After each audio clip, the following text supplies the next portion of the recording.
مہربان ہوں۔ یہ آیت حضرت صہیب ابن سنان رومی رضی اللہ تعالیٰ عنہ کے متعلق نازل ہوئی تھی۔ بڑے تاجر تھے۔ السلام علیکم۔ اپنے ایمان کی آبیاری کے لیے ہمارے چینل وائس آف ARQ کو سبسکرائب کریں، ویڈیو کو لائک کریں اور زیادہ سے زیادہ لوگوں تک اس ویڈیو کو شیئر کریں۔ نیکی کی بات آگے پھیلانا عبادت۔ اللہ کریم نے فرمایا وَمِنَ النَّاسِ مَن يَشْرِي نَفْسَهُ ابْتِغَاءَ مَرْضَاتِ اللَّهِ، فرمایا کوئی آدمی ہے جو اپنی جان ہی بیچ دیتا ہے، اپنی جان ہی بیچ دیتا ہے۔ کوئی شخص کس رستے میں بیچ دیتا ہے؟ مرضات اللہ، اللہ کی رضا تلاش کرتے ہوئے اس رستے میں اس نے اپنی ساری زندگی بیچ ڈالی، لیکن اس کا مقصود یہ تھا کہ مجھے میرا رب مل جائے، میرے رب کی رضا مل جائے، اللہ اور اس کے رسول کی محبت کا حصول میرے لیے آسان ہو جائے۔ اس رستے میں اس نے جان ہی بیچ دی۔ مالک نے اس آیت میں یہ نہیں فرمایا اسے کیا دوں گا، اجر کیا ملے گا، اس کا ثواب کتنا ہے، جنت کہ کس درجے میں اسے رکھا جائے گا۔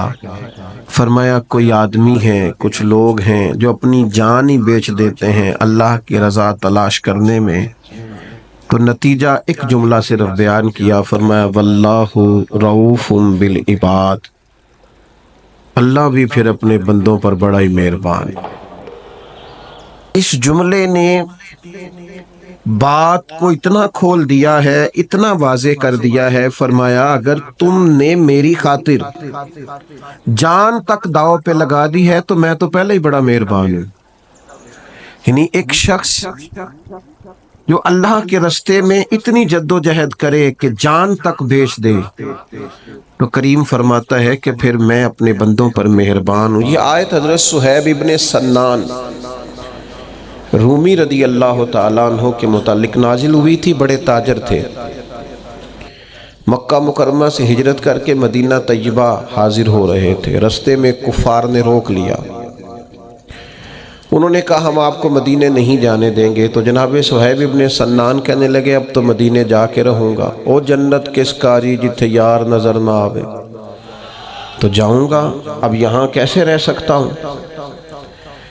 انہوں نے کہا کہ ہم تو آپ کو کسی صورت بھی مکہ مکرمہ کی حدود سے نہیں نکلنے دیں گے۔ تو جناب صہیب ابن سنان نے نا بڑے اطمینان سے، جن لوگوں کے پاس کوئی مستقبل ہوتا ہے نا اور کوئی نظریہ ہوتا ہے اور جن کے پاس کچھ عزائم ہوتے ہیں، کچھ مقصد زندگی ہوتا ہے، وہ بڑے بردبار لوگ ہوتے ہیں، ان میں بڑا تحمل ہوتا ہے، ان لوگوں کے اندر بلا کا اطمینان ہوتا ہے۔ حضرت صہیب رضی اللہ تعالیٰ عنہ فوراً کہنے لگے بھائی میری آنکھیں پڑھ لو، چہرہ دیکھ لو اور میری گفتگو کے اندر جو باکپن ہے اسے ملاحظہ کر لو، مدینے تو میں جا کے رہوں گا۔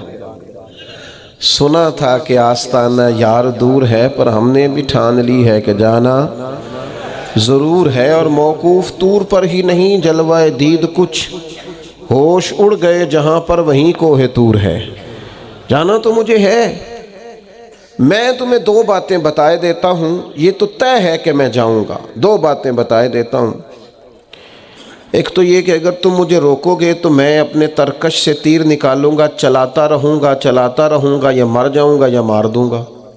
دوسری بات تو میں یہ بتاتا ہوں کہ عمر بھر کی جمع پونجی میری مکہ مکرمہ میں فلاں جگہ پر میں نے دفن کر ڈالی ہے، ساری زندگی کی کمائی،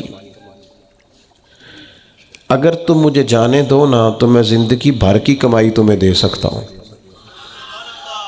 فرمانے لگے کل زندگی کی جمع پونجی، بڑے تاجر تھے، زندگی میں بڑے منافع حاصل کیے، بڑا کمایا۔ فرمایا میں کل زندگی کی جمع پونجی تمہیں بتا دیتا ہوں میں نے کہاں رکھی ہے، اگر تم وہ قبول کر لو اور مجھے جانے دو۔ میری بات پر غور کرنا، منافق، فاسق، کافر، منافق فاسق اللہ ماشاءاللہ، کافر کنفرم، یہ لوگ اکثر لالچی ہوتے ہیں، حریص ہوتے ہیں۔ جب تک سینے میں ایمان اور محبت مضبوط نہیں ہوتی، ہرس، ہوس، لالچ نکلتا ہی نہیں۔ حضرت صہیب نے جب کہا کہ میں تمہیں بتائے دیتا ہوں کل زندگی کی جمع پونجی، تو اب وہ ان کو پیسے نظر آئے تو زبان اور آنکھیں للچا گئیں، کہنے لگے سارے دے دو گے؟ فرمایا سارے ہی۔ پھر دہرائی بات، واقعی سارے؟ تم تو بڑے تاجر ہو، بڑا مال کمایا ہے۔ فرمایا مجھے جانے دو، سارا ہی دوں گا۔ حضرت سیدنا صہیب ابن سنان سے انہوں نے کہا پھر ایڈریس بتا دیں، کہاں دبایا ہے مال؟ فرمایا فلاں جگہ فلاں کونے میں نے گڑھا کھود کے مال دبایا، وہ تمہارا، مجھے مدینے جانے دو۔ قربان جائیں، ساری زندگی کی جمع پونجی دے کے نہ تو حضور کے مدینے پہنچ گئے، کل زندگی کی جمع پونجی دے کے مدینے پہنچ گئے، اور جب سرور کائنات کی بارگاہ میں پہنچے نا تو بتانا کچھ بھی نہیں پڑا۔ خیال آیا مسلمان نیک و بد پہچان جاتے ہیں، محمد آدمی کے دل کی باتیں جان جاتے ہیں۔ حضرت صہیب کہتے ہیں میں جیسے ہی کریم کی بارگاہ عالی مرتبت میں پہنچا، حضور مسکرا کے فرمانے لگے صہیب زندگی میں بڑے سودے کیے، بڑی تجارت تم نے کی اور بڑے نفع اٹھائے، پر جو سودا آج کر کے آئے ہو نا، یہ بڑا ہی نفع والا کیا ہے، بڑا، یعنی کل زندگی کی جمع پونجی دے کے مدینے والے کا مدینہ خریدا، مدینے کا سفر خریدا۔ فرمائے اب جو تم نے تجارت کی ہے بڑی اعلیٰ ہے۔ حضرت صہیب پہنچے، حضور نے بیان کیا تو اللہ نے یہ آیت نازل فرما دی، فرمایا جو بندہ بھی اس کے رستے میں جان بیچے گا، اس کی رضا تلاش کرتے ہوئے جو جان بیچ دے گا، واللہ رؤوف بالعباد، اللہ پھر اپنے بندوں پر مہربان ہے۔ میں آپ کی خدمت میں ایک بات عرض کروں، زندگی اتنی دیر تک ادھوری رہ جاتی ہے جب تک اس میں اللہ رسول کی رضا شامل نہیں ہوتی۔ آپ کہیں بھی ہیں، آپ کوئی بھی ہیں، آپ کسی مقام پر بھی ہیں، آپ کوئی بھی دینی کام کرتے ہیں، دنیاوی کرتے ہیں، اگر اس کا تعلق صرف حرص سے، ہوس سے، لالچ سے، شہرت سے، ناموری سے، تو آپ کا وقت بھی بیکار جاتا ہے۔ آپ جو کر رہے ہوتے ہیں وہ لوگوں کے لیے بھی تکلیف کا باعث ہوتا ہے اور آپ کے اپنے لیے بھی وہ آزمائش ہوتی ہے۔ کوئی ملک کی خدمت کرنے کا دعویٰ کرے، خاندان کی خدمت کرنے کا دعویٰ کرے، علاقے کی خدمت کا دعویٰ کرے، دین و مذہب اور عقیدے اور نظریے کی خدمت کا دعویٰ کرنے کی بات کرے، جو شخص بھی اس رستے میں آتا ہے اگر وہ اللہ کی رضا کا متلاشی نہیں ہے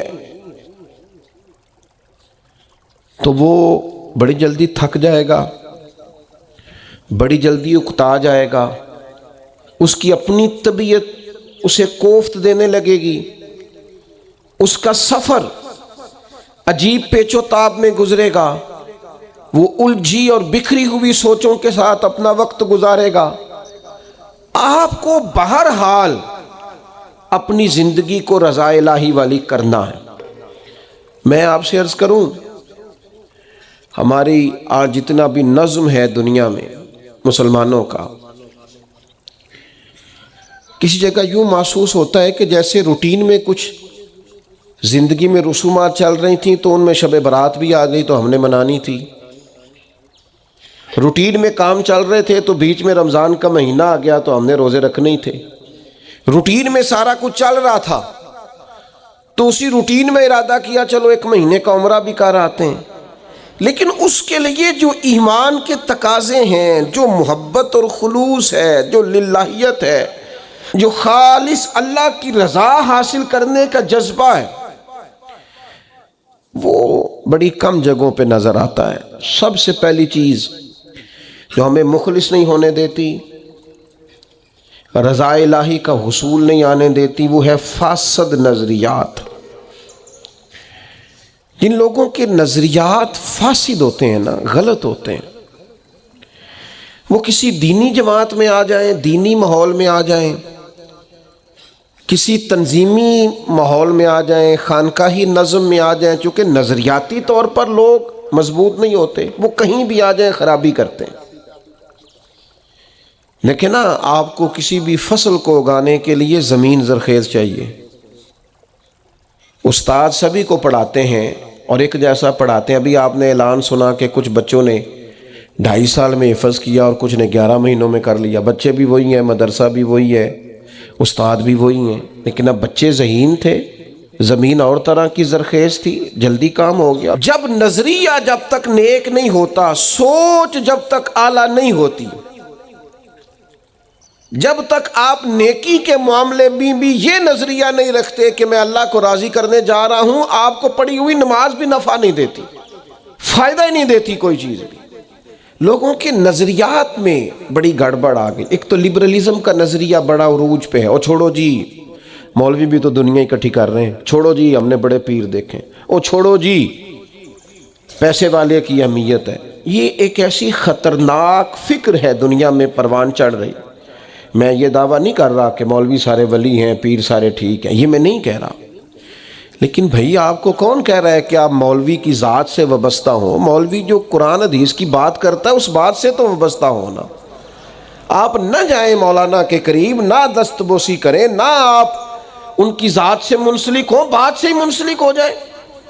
لیکن فاسد نظریات کا عروج سوسائٹی میں نوجوانوں کی ایک بہت بڑی ایسی تعداد کو جانتا ہوں جو کہتی ہیں چھوڑے جی پیسے آ جائیں تو سب ٹھیک ہے، چھوڑیں جی اقتدار مل جائے تو سب ٹھیک ہے، شہرت ہو جائے تو سب ٹھیک۔ یہ اتنا بڑا فاسد نظریہ ہے جو ایک وقت جاتا ہے انسان کے قریبی رشتوں کو بھی وہ تولنا شروع کر دیتا ہے۔ پھر اسی باپ کی عزت ہوتی ہے جو باپ مالدار ہو، پھر اسی ماں کی قدر ہوتی ہے جس ماں کے پاس پیسہ ہو۔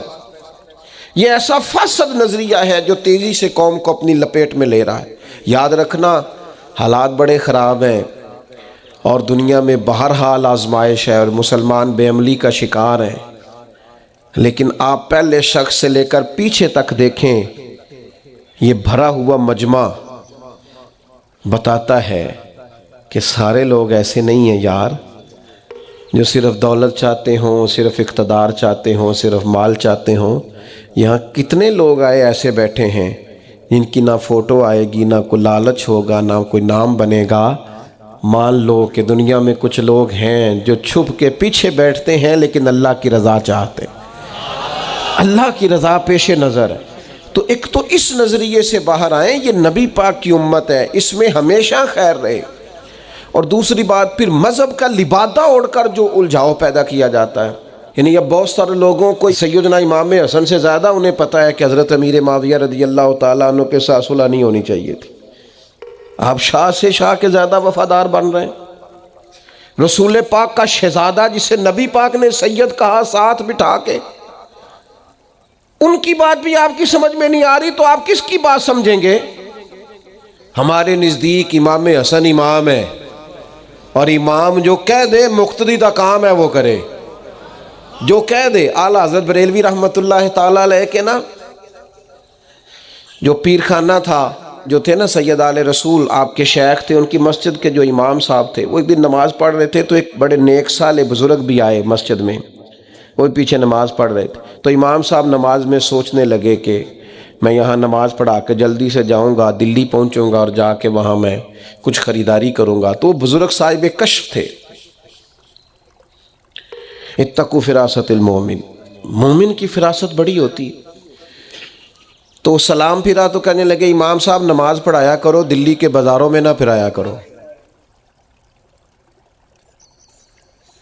تو سید آل رسول جو فاضل بریلوی کے شیخ ہیں، وہ بازو تھام کے کہنے لگے حضرت یا پھر امام کو امام نہ مانو، اور اگر مان لیا ہے تو جدھر جدھر جاتا ہے پیچھے پیچھے جایا کرو۔ یا تو امام نہ مانو، اور اگر مان لیا ہے تو جدھر جدھر جاتا ہے پھر ادھر ادھر جاؤ۔ ہم نے نہ کبھی قطرے پہ غور کیا اور نہ دریا دیکھا، بس جہاں تیری جھلک دیکھی وہیں ڈوب گئے۔ ہم نے حسین ابن علی کو بھی امام مانا ہے اور حسن ابن علی کو بھی امام مانا۔ غلط نظریات اور غلط سوچوں کے پیچھے نہ پڑیں، اور اس ناسبی سے بھی بچیں جو صحابہ کا نام لیتا ہے اور اہل بیت کے بارے میں معاذ اللہ اپنے دل میں کجی رکھتا ہے۔ فاسد نظریات نہیں، اور بچنا ان لوگوں سے۔ نبی پاک علیہ السلام نے فرمایا قیامت کی نشانیوں میں سے ایک نشانی یہ ہے کہ کچھ لوگ ایسے آئیں گے جو پچھلوں پر لعنت بھیجیں گے، کہیں گے پچھلے سارے غلط تھے۔ ایسے لوگوں سے بھی بچنا جو تمہیں بتاتے ہیں کہ باپ دادا ہی ٹھیک نہیں تھے، پچھلے ہی ٹھیک نہیں تھے، فلانا ہی ٹھیک نہیں تھا، کسی بزرگ نے کوئی خدمت ہی نہیں کی، کسی محدث نے کوئی کام ہی نہیں کیا، فاسد نظریات، ان سے بچنا سب سے پہلے ضروری ہے۔ اگر آپ یہ کام نہیں کریں گے تو بہت ساری جگہوں پہ خرابی آئے گی۔ دیکھیے نبی اکرم صلی اللہ تعالی علیہ وسلم نے نظریاتی پختگی پر زور دیا ہے۔ اسلام ترتیب کا قائل ہے۔ حضور علیہ السلام نے صحابہ سے فرمایا تھا کہ جب بھی کسی قوم کو تبلیغ کرنے جانا، سب سے پہلے دیکھنا اللہ کو، اللہ کے رسول کو اور قیامت کو وہ مان جائیں۔ سب سے پہلے یہ کام کرنا ہے۔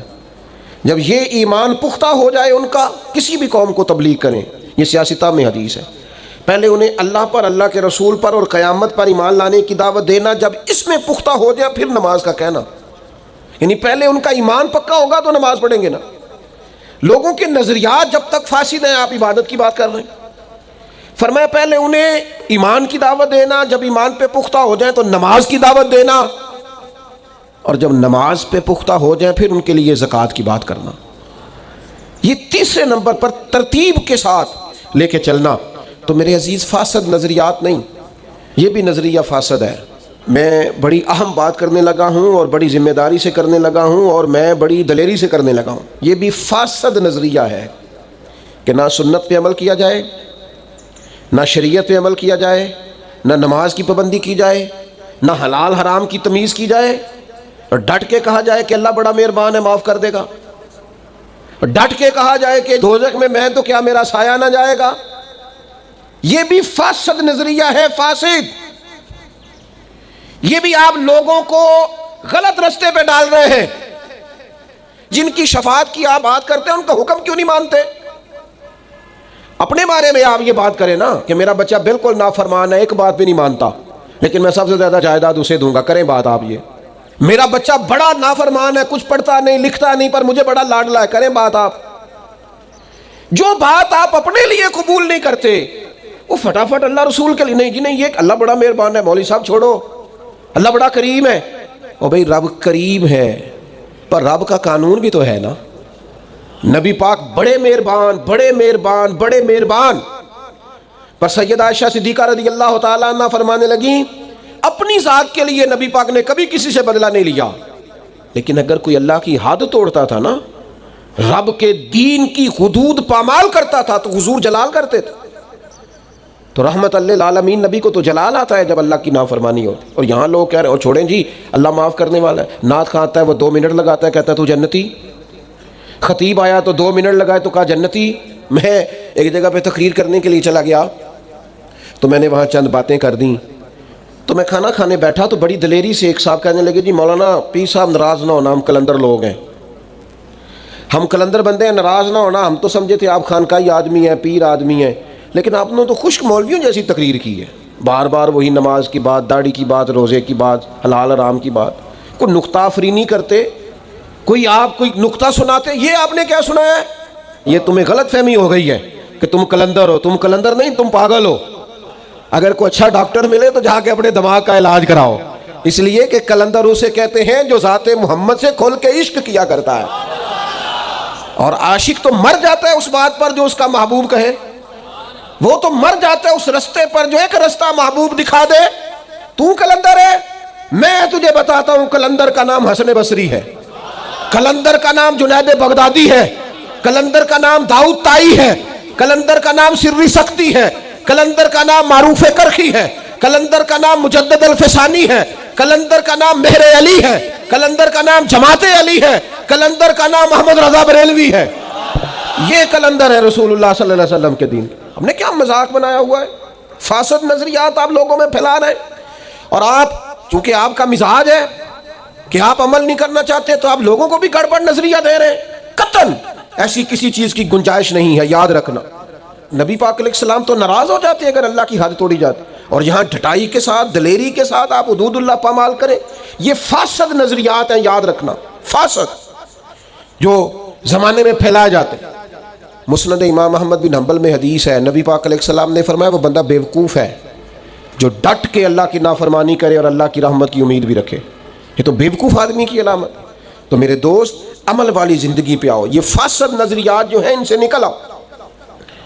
اور دوسری گزارش جو ہمیں عمل نہیں کرنے دیتی وہ ہے خواہشات نفس کا معاملہ۔ ایک لفظ ہے قرآن مجید کا تزکیہ، قد افلح من زکاہا وقد خاب من دساہا۔ وہ کامیاب ہوا جس نے تزکیہ کیا، وہ نامراد ہوا جو نفس کی خواہش کے پیچھے چلا۔ قرآن مجید کا مستقل موضوع ہے تزکیہ نفس۔ اللہ تعالیٰ نے نبی پاک علیہ السلام کے جو فرائض نبوت گنوائے نا، ان میں بھی تزکیہ نفس کو رکھا۔ کما ارسلنا فیکم رسولا منکم یتلو علیکم آیاتنا ویزکیکم۔ محبوب تم پر آیتیں پڑھیں گے اور تمہارا تزکیہ کریں گے۔ بنیادی موضوع ہے۔ حضرت ابراہیم نے نبی پاک کے لیے جب دعا مانگی تھی تو انہوں نے بھی کہا تھا یا اللہ وہ رسول بھیج جو قرآن پڑھے اور تزکیہ کرے، انہیں پاک کرے پاک۔ بنیادی موضوع قرآن مجید کا تزکیہ نفس ہے۔ حضور کا بنیادی مقاصد رسالت میں ایک مقصد تزکیہ، وہ کیا ہے؟ اپنے باطن کو غلاظتوں سے دور کرنا، یعنی دیکھنا کہ آج کل میرا دل کس چکر میں ہے۔ میں کیوں منع کرتا ہوں آپ کو اتنی فوٹو بازی سے؟ یہ سارا دن اپنے آپ کو دیکھنا چھوڑ دو، یہ سارا دن اپنی تصویر لائکس اور کمنٹس دیکھنا چھوڑ دو یار۔ یہ ذاتیات کے بت ہیں، انہیں پوجو گے تو یہ تمہارا دل سخت کر دیں گے۔ ان چیزوں سے باہر آؤ۔ کیا ملے گا؟ آپ اگر بالفرض معروف ہو بھی جاتے ہیں، مشہور آدمی بیچارے کی تو ذاتی زندگی کوئی نہیں رہتی۔ میں کیوں آپ لوگوں کو منع کرتا ہوں بہت ساری جگہوں پہ؟ آپ یقین کریں، کسی بندے سے سلام لے رہے ہو نا، اب ویڈیو بنانے والا تو معافی نہیں نہ دیتا، وہ تو کہتا ہے کھانسیں گے بھی تو اس کے بھی ویڈیو بناؤں گا، پیر صاحب کھانس پڑے۔ مجھے 3 جگہ پہ ایک دن جانا تھا ایک ہی دن میں، تو میں جلسے سے نکلا، اب چاروں جانب وہ پکڑنے والے ہیں، ملنے والے ہیں، ان سے کہا بھی جا رہا ہے کہ جناب آپ مہربانی کریں، اور اس سے اگلے جلسے والے تو یہ پوچھتے ہی نہیں کہ آپ کب پہنچیں گے یا آپ نکلے ہیں کہ نہیں، وہ کہتے ہیں کتنے پہنچے ہو، وہ تو یہ بھی نہیں پوچھتے نہیں۔ اب وہ فون کر رہے ہیں وہاں بھی جانا، اس کے بعد بھی ایک جگہ پہ جانا ہے، آپ کھڑے ہو کے مل ہی نہیں سکتے۔ اب ویڈیو ڈال دیا آپ نے، آپ کے ہتھے چڑھا تھا، موقع ملا تو ڈال دیا آپ نے۔ اب وہ کمنٹس کرنے والا کہہ رہا ہے دیکھو کتنے لوگ ترس رہے ہیں، اگر پیر صاحب 10 منٹ ٹھہر جاتے تو کیا حرج تھا۔ اب اس کو کون بتائے کہ پیر صاحب 10 منٹ کیا، جو اگلا گھر فون کر رہا ہے وہ 1.5 منٹ بھی انتظار کرنے کو تیار ہے، لیکن آپ کو تو ہر ادا کی اٹھنے بیٹھنے کی ویڈیو بنانی ہے نا، ہر کام کی۔ مجھے دوست کہتے ہیں ہمارے گھر آؤ، تو میں کہتا ہوں ٹھیک ہے آ جاؤں گا، لیکن مہربانی کرنا بغیر کیمروں کے آؤں گا، مہربانی کرنا، نہیں کیمرہ چلانے دوں گا۔ میں آپ سے درد کے ساتھ عرض کرتا ہوں، بہت ساری جگہوں پہ اور بہت سارے لوگوں سے میں نے ملنا چھوڑ دیا ان کیمروں کے ڈر سے۔ ہر وقت تو آپ کی توجہ نہیں ہوتی آپ کیا کر رہے ہیں، تو آپ ہر ویڈیو جب بنائیں گے تو ایک آدمی کیا کرے گا، کہاں تک جائے گا؟ اب تو کوفت ہوتی۔ ہر چیز کو شہرت کا ذریعہ نہ بنائیں، اندر جو خواہشات اٹھتی ہیں نا ان کو کم کریں، ان کو روکیں، کہیں ان پر بریک لگائیں۔ ہر چیز جو آپ مانگ رہے ہیں، حضرت صاحب تھے نا کرما والا شریف والے، وہ ایک دعا مانگتے تھے بڑی شاندار، بڑے حضرت صاحب کہتے تھے یا اللہ جو دعا ہم نے مانگی ہے وہ قبول کر، اور اگر تیری حکمت کا تقاضا ہے نا کہ وہ ٹھیک نہیں جو ہم نے مانگا ہے تو پھر وہ کر دے جو ہمارے لیے ٹھیک ہے۔ یہ ہے اللہ کی ذات پر بھروسہ۔ تو یہ بڑا فاسد نظریہ ہے کہ انسان ہر وقت خواہشات کے پیچھے چلے، ہر وقت اسے اپنی خواہش ہی عزیز ہو۔ اور تیسری چیز جو ہمیں مخلص نہیں ہونے دیتی وہ ہے مفاد پرستی۔ ہمارے پورے ملک میں نا ایک ماحول بنایا گیا ہے، ہمیں مادہ پرست اور مفاد پرست بنایا گیا۔ کوئی بھی کام ہوتا ہے تو لوگ کہتے ہیں کہ اس کا کیا فائدہ۔ آپ یقین کریں اس دور میں کوئی بندہ مخلص ہو کے بات کرے تو لوگوں کو یقین ہی نہیں آتا، وہ کہتے ہیں ہو ہی نہیں سکتا، یہ کیسے ہے؟ یعنی رسول اللہ صلی اللہ علیہ وسلم کی امت میں کل خیر ختم ہو گئی ہے ہمارے خیال میں، معاذ اللہ۔ مفاد پرستی نے اس قدر زیادہ ڈیرے ڈالیں، کوئی کام بھی لوگ کرتے ہیں نا، آپ نے ناراض نہیں ہونا، لیکن بہت سارے لوگ آ کے کہتے ہیں جی اللہ کا فضل ہے 5 نمازیں بھی پڑھتا ہوں، تسبیح بھی نکالتا ہوں، صدقہ بھی دیتا ہوں، کام پھر نہیں چلتا۔ تو میں کہتا ہوں اس کا مطلب ہے تسبیحیں بھی کاروبار کے لیے پڑھتے ہو، صدقہ بھی اس لیے دیتے ہو کہ مال آئے، تو رضا الہی کدھر گئی؟ یہ جو چیز رضا الہی پر نہیں چلنے دیتی یہ مفاد پرستی ہے، مفاد پرستی۔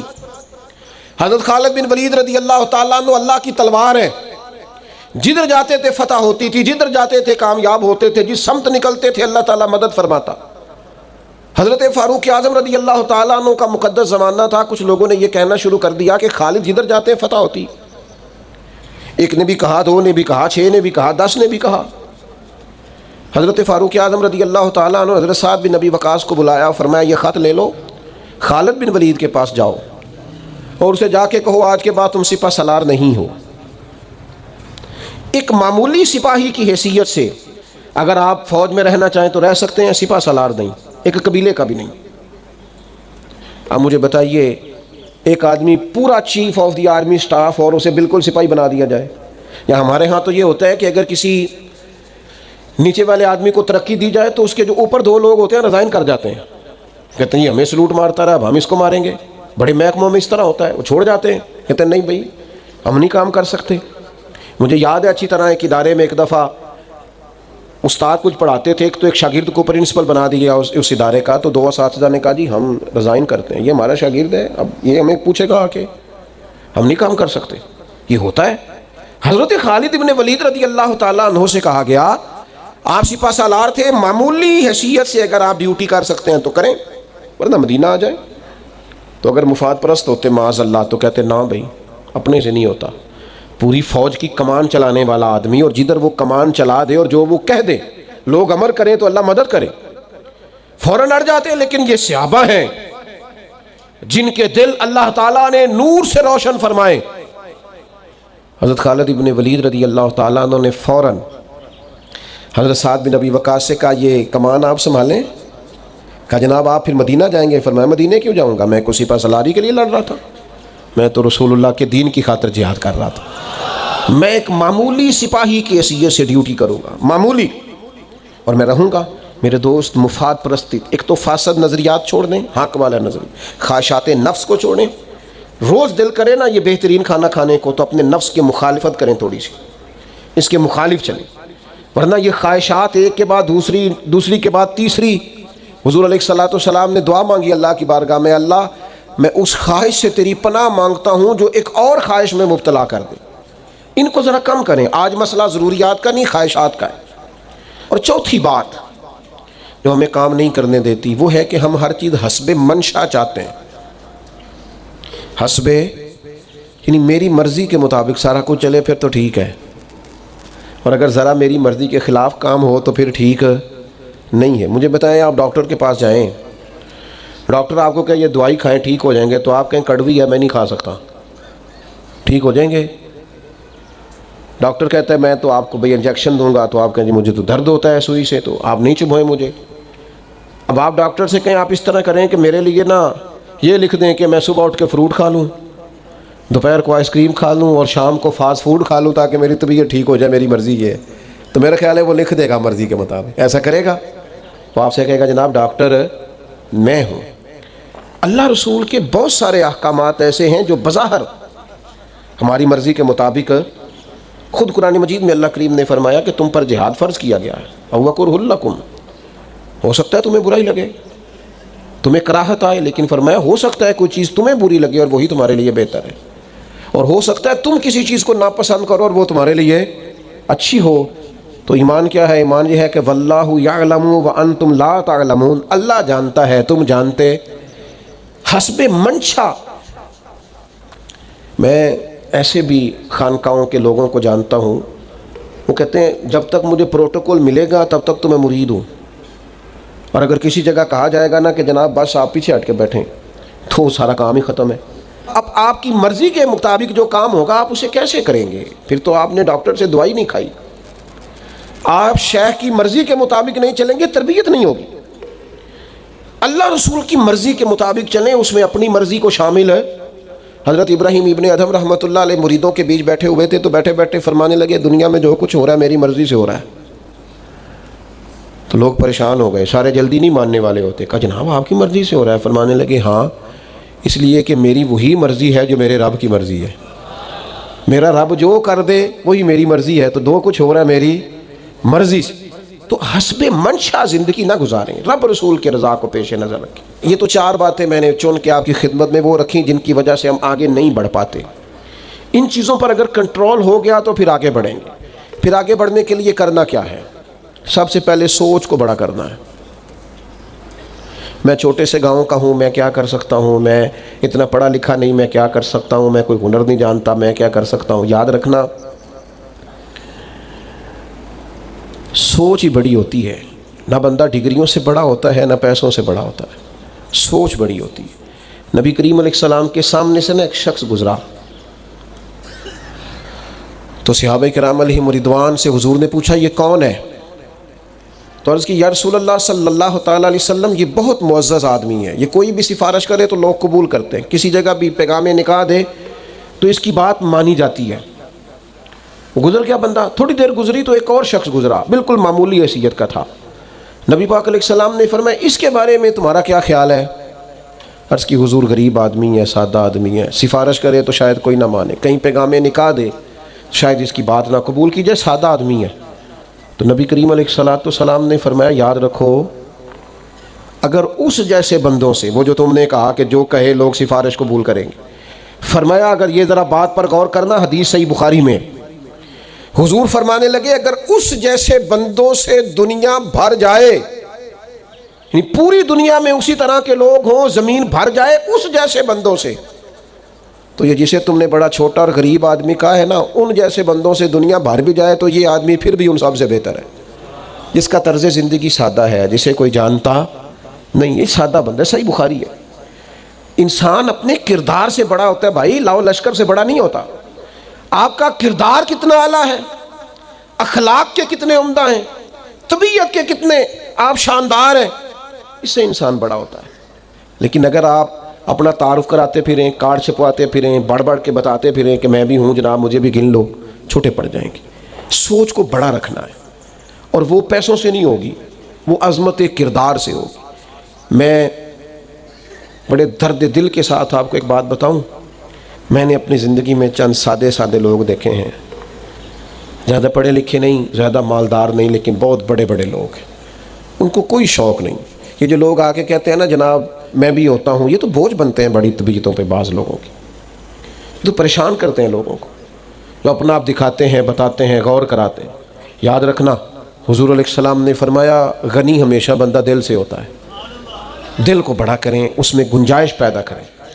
یہ چیز جو ہے نا، سوچ کا چھوٹا ہونا، دائرے کا چھوٹا ہونا، یہ بندے کو کمزور کر دیتی ہے۔ کروڑوں روپیہ اس کے پاس ہے، اربوں روپے رکھتا ہے، لیکن 5 بھی چھوڑنے کو تیار نہیں۔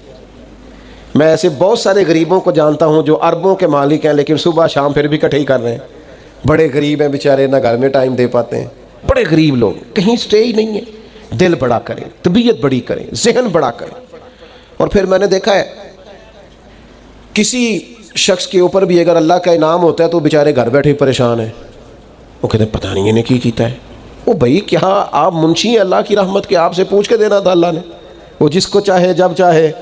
وہ ایک کنجوس آدمی تھا نا، ایک کنجوس بادشاہ تھا، کسی کو کچھ دیتا نہیں تھا، تو شور ہو گیا سارے علاقے میں یار سارے بادشاہ انعام دیتے ہیں، ہمارا بادشاہ کچھ نہیں دیتا۔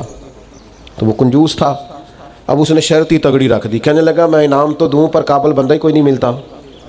میں کہا جناب کس قسم کا قابل چاہیے؟ کہنے لگا جی میرے سوال کا کوئی جواب دے گا تو اسے انعام دوں گا۔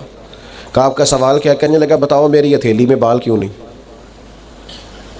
جو بتائے گا اسے انعام دوں گا۔ تو ایک بندہ رند تھا، تنگ بڑا تھا اس نے کہا چلو ٹھیک ہے، مرنا تو ہے ہی، لیکن اس بادشاہ کو نہ بات سنا کے مرنا ہے۔ کنجوس تھا اور زمانہ جانتا تھا کنجوس ہے۔ کہا جی میری ہتھیلی میں بال کیوں نہیں؟ کہنے لگا جناب آپ سخی بڑے ہیں، دے دے کے بال گھس گئے آپ کے۔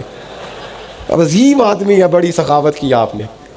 تو بادشاہ کو غصہ آیا، چونکہ چور کی داڑھی میں تنکا، پتہ چل گیا کہ اس نے جو طنز کیا میرے اوپر، غصے میں کہنے لگا اچھا جی میری میں دے دے کے نہیں ہے تو تیرے ہاتھ کی ہتھیلی میں بال کیوں نہیں؟ کہنے لگے جناب نے دیا بڑا ہے اور میں نے لیا بڑا ہے، حالانکہ 1 روپیہ نہیں دیا کبھی اس کو۔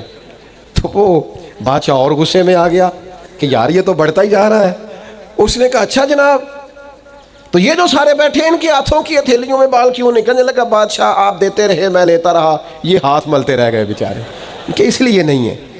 بادشاہ مجبور ہو گیا، کچھ نہ کچھ دینا ہی پڑا۔ بعض لوگ اللہ دے رہا ہے، بندے لے رہے ہیں، آپ بلا وجہ ہاتھ مال رہے ہیں۔ آپ دل بڑا کریں، سینہ بڑا کریں۔ جس سے رب نے کوئی عظمت دی ہے اس کی عظمت کو ماننا سیکھیں، جسے رب نے نوازا ہے اس نوازش کو ماننا سیکھیں۔ یہ تو سوچ پتہ کس کی ہے؟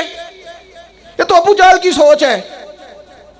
وہ کہتا تھا کہ اب معاذ اللہ ثم معاذ اللہ سیدنا عبداللہ کے یتیم بیٹے کو نبی مان لیں، لیکن رب فرماتا ہے ذالک فضل اللہ یؤتیہ من یشاء، یہ اللہ کا فضل ہے، رب جسے چاہتا ہے عطا فرماتا ہے۔ دل تنگ نہ کریں، دل بڑا کریں۔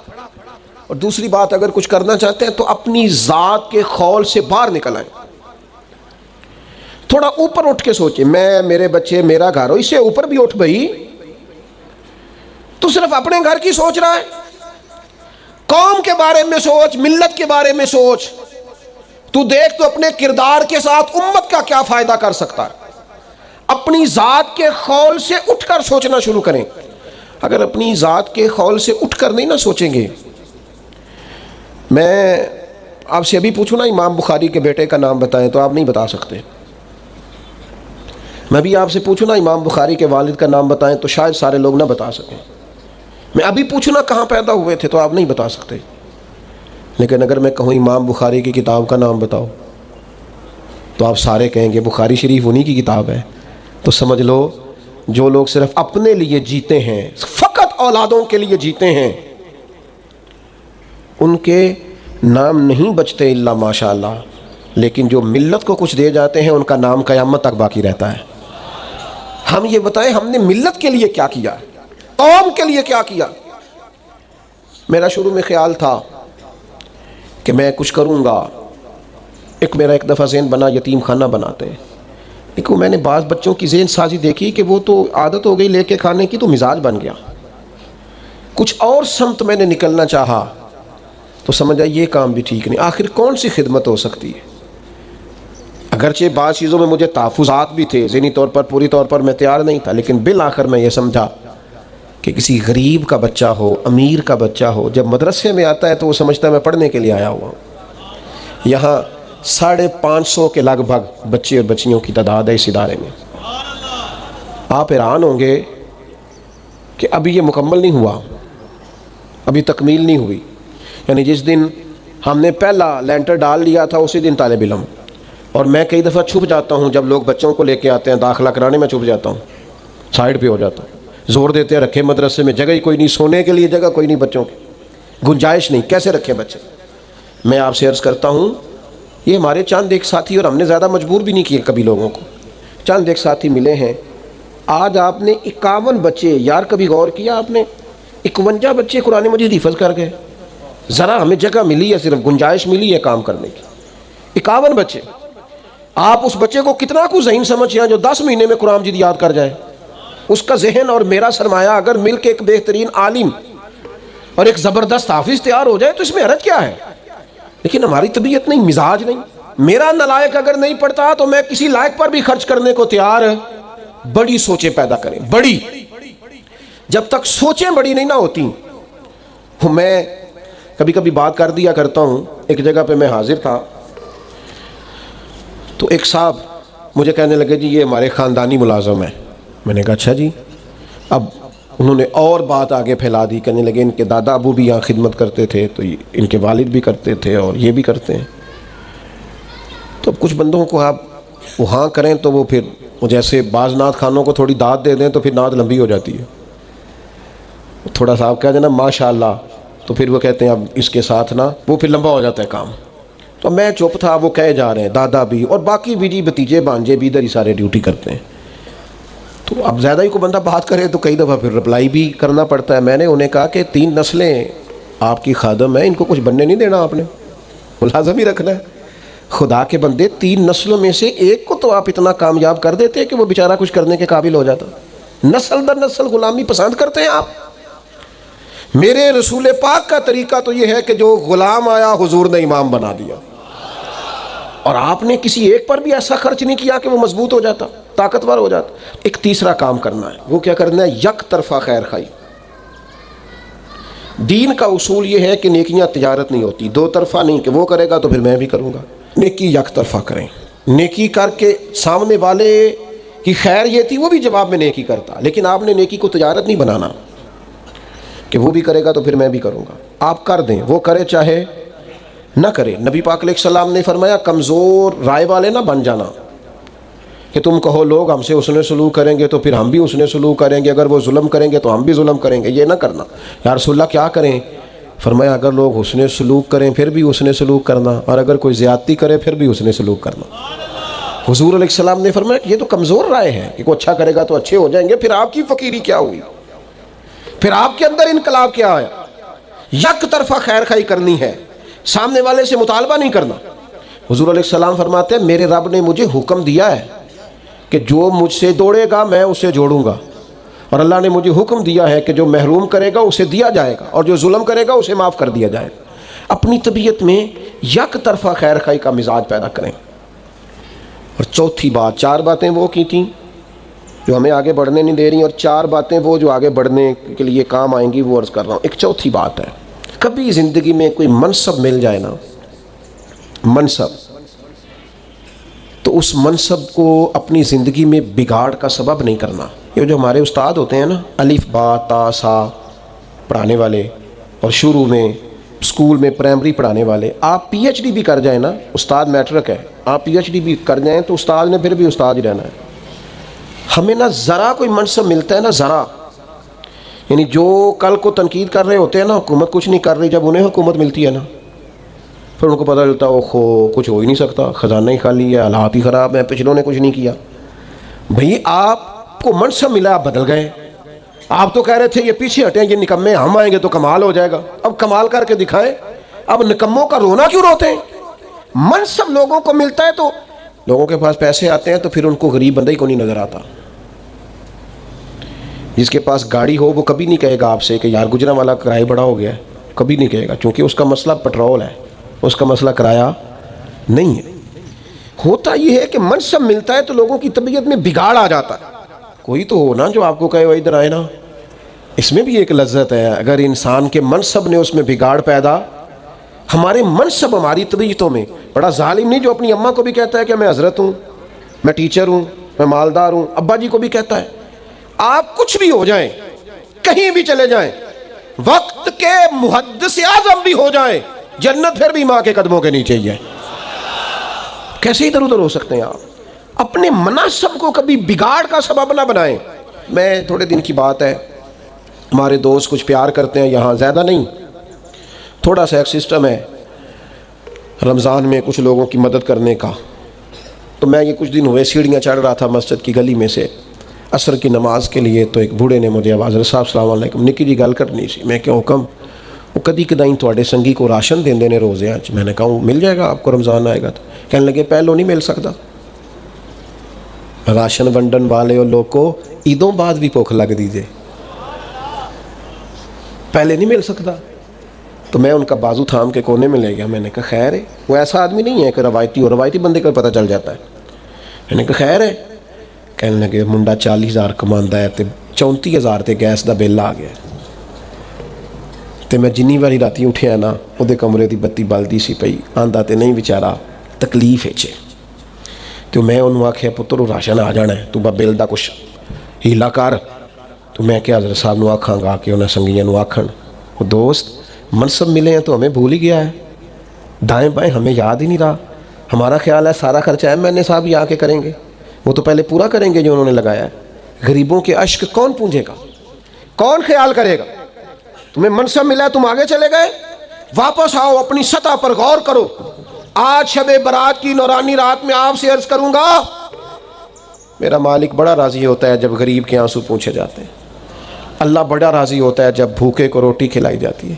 میرے مرشد کریم غوث پاک فرماتے ہیں میں نے 50 سال دین پڑھایا ہے، میں اس نتیجے پہ پہنچا ہوں رب سب سے جلدی اس وقت راضی ہوتا ہے جب تم بھوکے کو کھانا کھلاتے ہو۔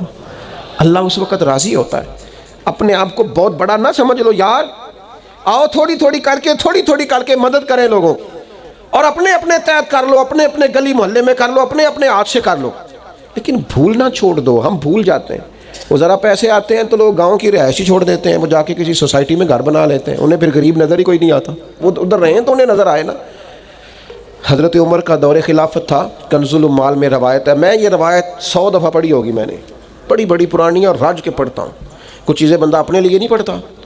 مال غنیمت کا اونٹ گم ہو گیا تو حضرت عمر تلاش کر رہے ہیں، کبھی بھاگ کے ادھر جاتے ہیں، کبھی ادھر جاتے ہیں، کبھی دائیں کبھی بائیں ڈھونڈتے ہیں مال غنیمت کا اونٹ مل جائے۔ تو ایک شخص نے سیدنا فاروق رضی اللہ عنہ کی عالی مرتبت خدمت میں، حضور کدھر بھاگ رہے ہیں؟ فرمایا وہ مال غنیمت کا اونٹ گم ہو گیا ہے۔ تو عام سی بات تھی، لوگ کہتے نہیں کسی منڈے نو آگ چھڑو، کسی بچے نو کہہ دیو، تو فوراً کہا جناب کسی غلام کو کہہ دیتے۔ تو حضرت عمر ٹھہر گئے، رخ پیچھے کیا اور پھر ڈب ڈباتی آنکھوں سے آنسو چھلکے فرمانے لگے تمہیں خطاب کے بیٹے عمر سے بڑا غلام کو نظر آتا ہے؟ میں بھی تو غلام ہی ہوں نا، میں بھی تو غلام ہوں، غلام ہی ڈھونڈ رہا ہے، میں اور کسی کو کیا غلام سمجھوں، میں بھی تو غلام ہی ہوں۔ 24 لاکھ مربع میل کا حکمران اور فرما بردار ایسے کہ عمر اشارہ کریں تو لوگ جانے ہتھیلیوں پہ رکھ کے آ جائیں، پر وہ فرماتے ہیں غلام ہی تو ہوں، میں غلام ہی ہوں۔ میرے دوست، منصب ملے ہیں تو ہم بڑی چیزیں بھولتے جا رہے ہیں، منصب ملنے پر چیزوں کو نہیں بھلائیں، لوگوں کا خیال کریں۔ بس آخری باتیں چند آپ کی خدمت میں عرض کرنے لگا ہوں۔ میری آپ سے یہ اپیل ہے کہ ہم مہربانی کریں، ہم تصوف اور طریقت کے لوگ ہیں، خانقاہی لوگ ہیں، درد سوز والے لوگ ہیں۔ میرا آپ کو سب سے پہلی گزارش یہ ہے کہ آپ نے رمضان شریف آنے والا ہے، موبائل کم سے کم استعمال کرنا ہے، قرآن پاک زیادہ سے زیادہ پڑھنا ہے، ایک تسبیح ہاتھ میں رکھیں، اس محبوب پہ درود پڑھا کرو جو روز آپ کو یاد کرتے ہیں۔ کیسے بھول جاتے ہو، سارا دن حضور کو یاد کیے بغیر گزار دیتے، اور نبی پاک نے تو ایک رات امت کو یاد کیے بغیر نہیں گزاری۔ اپنے معاملات عبادات والے بنائیں، کوئی کونا تلاش کریں جس میں بیٹھ کر اللہ کی یاد ہو۔ میں اپنے سب سنگیوں کو جو حکم سمجھ سکتا ہے حکم سمجھ لیں، ورنہ گزارش تو سبھی کے لیے، آپ نے رمضان بازاروں میں نہیں گزارنا، ابھی رمضان سے پہلے کپڑے خرید لیں، ابھی سے سلوا لیں۔ رمضان شروع ہو تو اپنا زیادہ وقت عبادت میں گزاریں، اپنے اخراجات کو کم کریں۔ کامیاب تاجر وہ نہیں ہوتا جس کی آمدن زیادہ ہوتی ہے، کامیاب شخص وہ ہوتا ہے جو ہو اس کے اندر مینج کرنے کا عادی ہو۔ کبھی بھی کامیاب نہیں ہو سکیں اگر اخراجات بڑھا لیے۔ اپنے اخراجات کو مینج کریں اور اپنے دائیں بائیں رشتہ داروں میں، گلی محلے والوں میں غریب لوگوں کو دیکھیں، ان کے ساتھ کوشش کریں اشکشوئی کرنے کی، تعاون کرنے کی۔ اور پھر تیسری میری آپ سے بڑی درد مندانہ اپیل ہے، اس پر آپ ضرور توجہ دیں گے، اپنے بچوں پر، اپنے بہن بھائیوں پر، اپنے دوستوں پر خاص نظر کریں اور انہیں گزارش کے ساتھ دین کی طرف مائل کریں، تنقید کر کے نہیں، طنز کر کے نہیں، تم نے کبھی نماز ہی نہیں پڑھی، اس طرح نہیں، گزارش کر کے اپیل کے ساتھ انہیں دین کی طرف مائل کریں، ان کو باقاعدہ قائل کریں کہ وہ مسجد میں حاضر ہوں، اکیلے ملیں، ان سے باقاعدہ ملاقات کریں، ٹائم لیں کہ جناب ملنا ہے، پھر ان سے گزارش کریں یار میرا بڑا دل کرتا ہے کہ مسجد میں اکٹھے جایا کریں۔ یہ اپنے دوستوں پر، احباب پر توجہ دیں۔ چوتھی میری آپ سے اپیل یہ ہے، ایک لمحہ بھی زندگی کا ضائع نہ کریں۔ جو لوگ طریقت کے مسافر ہوتے ہیں ان میں سب سے زیادہ تکلیف اس بندے کی طرف سے آتی ہے جو وقت ضائع کرتا ہے۔ وقت نہیں ضائع کریں، زیادہ سے زیادہ ہمت کریں نیکیاں جمع کرنے کی۔ پانچویں بات آج اس بڑے اجتماع میں آپ کی خدمت میں میری یہ ہے کہ ملک کے حالات بڑے سخت ہیں، قومی، ملی، صوبائی سطح پہ پریشانیاں ہیں۔ کوئی ایسی بات کبھی نہ کریں جس سے پریشانیوں میں مزید اضافہ ہو، کوئی انتشار کی بات، کوئی ایسی بات جس کی آپ کو پوری معلومات نہیں ہے، مزید شکوک پیدا کر دے۔ بہت ساری کہانیاں ایسی گردش کرتی ہیں جن کا وجود ہی نہیں ہوتا۔ الیکشن ہونے کے بعد بھی بے چینی اور بڑھ گئی ہے ملک میں۔ ہم کیا کرتے ہیں، ہم ایک اور اندر کی بات روز بتا رہے ہوتے ہیں اور پریشانیوں میں اضافہ کر رہے ہوتے ہیں۔ یہ قطعاً ایسی کوئی بات نہ کریں۔ آج چھٹی بات میری آپ کی خدمت میں یہ ہے کہ آج شب برات کی رات سے لے کر طے کر لیں ہم نے کبھی کسی شخص کی غیبت نہیں کرنی۔ بڑی بڑی بہترین اور سونی جماعتیں میں نے ٹوٹتی دیکھی ہیں۔ خانقاہی نظم میں آیا بندہ، درویشی کے قریب گیا بندہ، حضور کی محبت میں رونے والا بندہ، وہ دو بندے جو بازو پکڑ کے سائڈ پہ لے جاتے ہیں نا، کہتے ہیں یار تیرے نے ایک گل کرنی سی، ویکھی پتہ ہوتے کی ہویا ہے، ان کو پتہ ہی نہیں تم نے ان کا دل پھاڑ کے رکھ دیا، تم نے اتنا بڑا شیطان دل پہ بٹھا دیا ہے کہ وہ دین کے راستے میں رکاوٹ بن گیا، اتنا بڑا جرم کیا تم نے۔ اس لیے کہا گیا کہ یہ غیبت زنا سے زیادہ خطرناک چیز ہے اور گندی چیز ہے۔ خدا را اس سے بچیں، گروپنگ نہ کریں، کسی جگہ گروپنگ نہ کریں، ورنہ اور لوگ آگے نکل جائیں گے، گروپنگ کرنے والا بندہ پیچھے رہ جائے۔ کسی جگہ بھی خاندانوں میں، قبیلوں میں، جماعتوں میں گروپ بندی کا حصہ نہ بنے، اس سے بچ جائیں کسی طریقے۔ میں نے دیکھا ہے دوستوں کے اندر رہ کے کٹھے کھانا کھا کے ایک دوسرے کے خلاف اکسا رہے ہوتے ہیں۔ اتنی بڑی بددیانتی، ڈر نہیں لگتا اللہ سے؟ اور ایک تڑپ کے آپ کی خدمت میں عرض کرتا ہوں، ایک روٹی کھاؤ دن کی، لیکن رزق کو اچھی طرح چھان کے ٹٹول کے دیکھ لو، حرام کا لقمہ نہیں جانا چاہیے۔ کچھ نہیں آپ زندگی میں حاصل کر سکتے اگر آپ کا رزق پاک نہیں ہے۔ میں نے پہلے بھی کہا تھا، پھر کہتا ہوں، لاکھوں لوگ شب برات پہ توبہ کرتے ہیں، استغفار کرتے ہیں، لیکن اگر صبح جھوٹ ہی نہیں چھوڑنا تو کس کے سامنے کہانی بنا رہے ہو؟ اگر حرام ہی نہیں چھوڑنا تو اونچی اونچی آواز میں چیخے مار کے رونے کا معنی کیا ہے؟ کس کو دھوکہ دے رہے ہو؟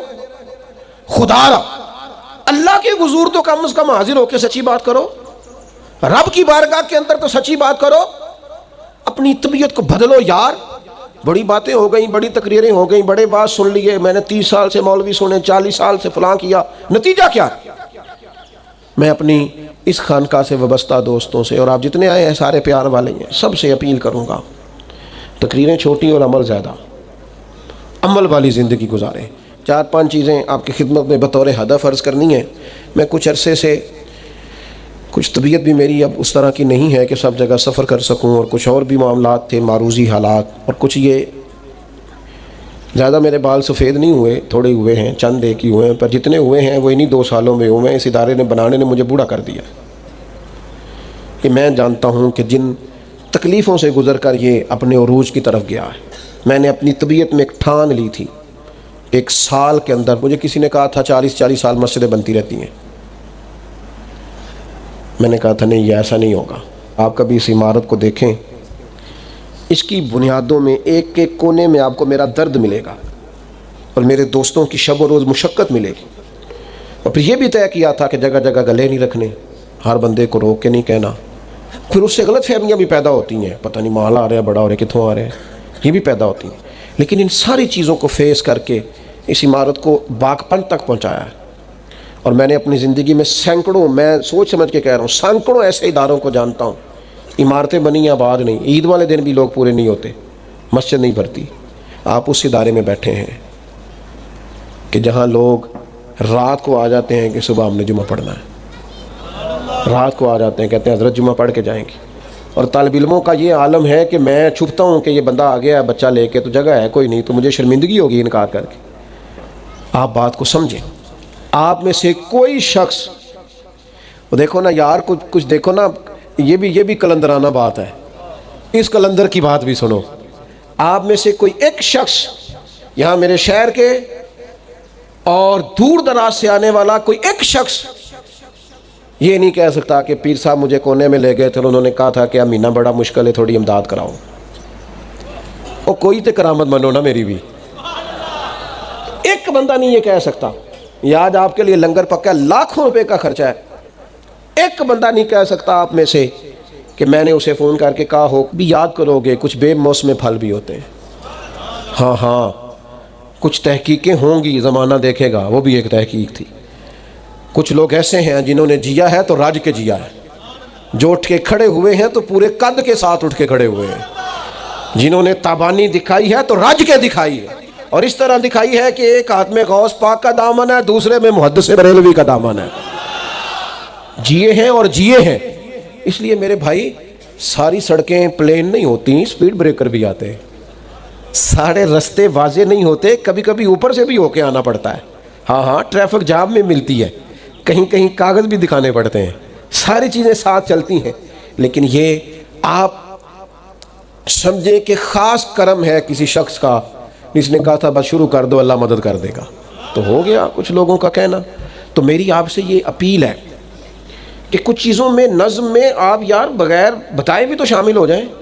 کیوں ضروری سمجھتے ہیں آپ؟ ہم سے وہ والی توقع آپ کیوں کرتے ہیں کہ ہم جناب آپ کو فون کریں اور کہیں کوئی حکم ہو جاتے دسیا جی، بتا تو دیا ہے کہ یہ کام کرنے والا ہے، اس کو کرو مل کے، آپ کا اپنا کام ہے۔ اور پھر لطف کی بات یہ ہے کہ ہر کام اس ترتیب سے رکھا ہے کہ 50 لوگوں کا ٹرسٹ بنایا ہے، اکاؤنٹ بھی ٹرسٹ کے نام کا ہے، کوئی ایسا سسٹم نہیں جس میں کوئی ایسا معاملہ ہو۔ یہ کیا کس لیے ہے؟ تاکہ اس کام کے اندر شفافیت رہے، ہر چیز 100% رہے، ورنہ مجھ پر کوئی پابندی نہیں تھی، میرا ہی دل چاہتا تھا کہ چیزیں اس طرح کی ہوں کہ یہ چلتی رہیں ہمیشہ، آپ نے ہمیشہ شامل ہوتے رہنا ہے۔ اور آخری بات میری آپ سے یہ ہے، اپنے بچوں کو، لائق بچوں کو مدرسے میں لائیں۔ دیکھیں نا، آپ نے 10 مہینے والے بھی حافظ ماشاءاللہ، لائق بچوں کو مدرسوں میں داخل کرائیں، اور رمضان شریف کوشش کریں ہمارے ساتھ گزاریں۔ جتنے دن آپ آ سکیں تشریف لائیں. یہاں بار بار تربیتی نشستیں ہوں گی اور آخری 10 دن تو بڑا اعتکاف ہوگا. آپ لوگ تشریف لائیں گے, اپنی زندگی کو سنوارنے میں جتنی محنت کر سکتے ہیں آپ کریں, اپنے احوال پر توجہ دیں.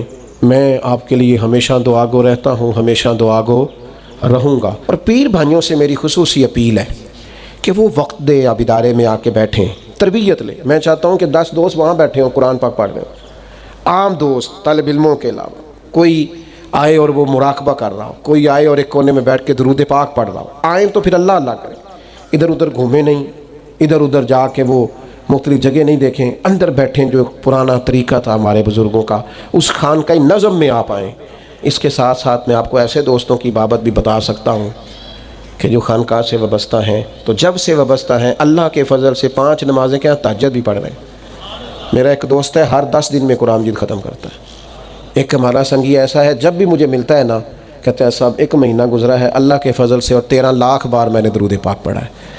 اس سے طبیعت بڑی خوش ہوتی ہے. کچھ ایسے بھی ہیں جڑے ہم جی کہنے نے گھر دے کہنے سن فوٹو ضرور کھینچ کے آئی, وہ بھی ہیں, ان کی بھی بڑی لمبی تعداد ہے اور زیادہ تعداد ہے. لیکن وہ لوگ جو بڑی خیر, اور ان لوگوں کی بھی بڑی تعداد ہے اللہ کے فضل سے. مجھے بڑی خوشی ہوئی, ایک دوست کے والد آئے کچھ دنوں پہلے جمعے میں اور مجھے مل کے بڑا روئے. تو میں جانتا نہیں تھا, میں نے کہا آپ تو بڑے اتنا روئے کہ وہ بیچارے ان کی حالت غیر ہو گئی. میں نے ان کو بٹھایا, بچے سے کہا ان کو بٹھائیں. بعد میں ان کے پاس گیا, میں نے کہا, کہنے لگے وہ فلاں میرا بیٹا ہے جو آپ کے پاس آتا جاتا ہے. تو میں نے کہا کہ اس میں, کہنے لگے حضرت صاحب میں نہیں نمازی تو پتر نمازی ہے, تہجد پڑھتا ہے اٹھ کے, اللہ اللہ کرتا ہے. تب مجھے شرم آنے لگی, میں بھی آیا ہوں, مینوں بھی کچھ اللہ اللہ دسو. تو اب اس شخص کی جو کیفیت تھی نا, مجھے ایسے لگ رہا تھا کہ یہ ہماری بخشش کا سامان ہو رہا ہے. اس قدر گوائیاں اور اس طرح کا بے موسمی پھل, اس طرح کے درجنوں لوگ. ہمارے تویز شویز کوئی نہیں چلتے اتنے, نہ مطلب کوئی اس طرح کی توقعات وابستہ کرے. ہم نے تو اللہ اللہ سیکھی اور اللہ اللہ ہی سکھا سکتے ہیں. انہی چیزوں پر توجہ ہے, یہی کام کر سکتے ہیں. تو جتنی میں نے گزارشات کی ہیں, میں نے کہا کہ خط کئی دفعہ لکھا, کئی دفعہ پھاڑا, پھر جو زیادہ سونا بنایا تھا وہ آپ کو سنایا ہے. اس پر زیادہ توجہ دی تھی وہ بات آپ تک پہنچائی ہے. آج آپ کو تا حد نظر دیکھ کے اتنی خوشی ہے. آخری دیکھیں دیوار تک دوست, پھر وہی معاملہ ہوا کہ جگہ نہیں ملی. لیکن یہ سونا سنجیدہ اور یہ تحمل اور بردباری سے رات ڈھلتے وقت بیٹھا اجتماع, اس میں علماء ہیں, سادات ہیں, نیک لوگ ہیں, عبادت گزار ہیں. کچھ ایسے چہرے ہیں جن کو میں نے یہاں بھی دیکھا ہے اور مدینہ میں بھی دیکھا ہے. تو یہ